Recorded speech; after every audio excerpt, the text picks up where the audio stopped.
వాళ్ళ ఆర్టిస్టుల చేత చేయించడం జరిగింది. ఇండియన్ ఫిలింగా చెప్పుకోవచ్చు.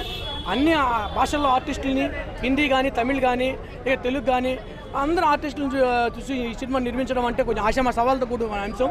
చాలా అద్భుతంగా చెప్పుకోవచ్చు. ఎందుకంటే ఒక విషయంలో బ్రహ్మానందం గారిని ఒక కొత్తగా చూపించినటువంటి మొట్టమొదటి సినిమాకు కలికి అని చెప్పుకోవచ్చు.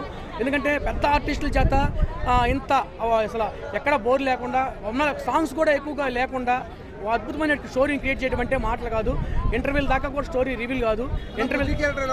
బుజ్జి క్యారెక్టరే చాలా హైలైట్ ఉంది. ఎందుకంటే బుజ్జికి ఆ వెహికల్కి ఎంత ప్రాధాన్యత ఇచ్చారో ప్రభాస్ గారికి అంతే ప్రాధాన్యత ఇచ్చారు. ఒంటికి రాబోయే రోజుల్లో గాలిలో ఎగిరే కార్లు వస్తాయి కదా, ఆ కార్లకు ఆధారంగా ఇది ఉందన్నమాట. భవిష్యత్తు కాలంలో కమల్ హాసన్ గారిని భూతకాలంలో చూపించారు. అందుకనే కమల్ హాసన్ గారి క్యారెక్టర్ ఎవరికి చాలా ఇమిటేషన్ కాదు. ఆయన స్టోరీలో బ్యాక్గ్రౌండ్ ఉన్నట్టే ఉంటారు, కానీ రాష్ట్రంలో ఇమిటేట్ చేస్తారు. ఆయన భూతకాలంలో నుంచి మన మానవ మనుగడ కాలంలోకి మన కలికాలంలో మన కలియుగంలోకి వస్తున్న ఫీలింగ్ ఉంటుంది.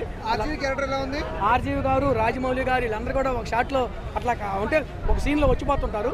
వాళ్ళు మొత్తం కూడా ఏంటంటే ఏ సీన్లో రివీల్ చేయాలి, ఏ సీన్లో కనిపించాలనేది ప్రత్యేకంగా రివీల్ చేశారు. బ్రహ్మానందం గారు సినిమా మొత్తం ఉంటారు. సినిమా మనం బ్రహ్మానందం గారికి హైలైట్ అని చెప్పుకోవచ్చు. బ్రహ్మానందం గారి హ్యాస్టీస్గా ఒక ఓనర్గా ఓనర్గా ఆయన క్యారెక్టర్ చేశారు.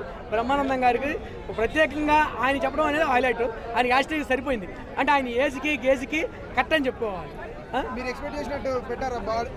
నేను ఎక్స్పెక్టేషన్ చేసినట్టుగా ఫస్ట్ లుక్ ట్రైలర్ ఉన్నప్పుడు నా ఎక్స్పెక్టేషన్ దగ్గరగా ఉంది మూవీ.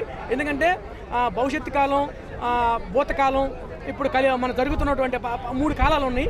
ఆ 3 కాలాలని నేను ఎక్స్పెక్టేషన్ చేసి వచ్చేది మూవీకి వచ్చాను. సో టోటల్గా నా ఎక్స్పెక్టేషన్స్ టోటల్గా దగ్గరగా ఉంది. నేను అందుకని చాలా హ్యాపీగా ఫీల్ అవుతున్నాను.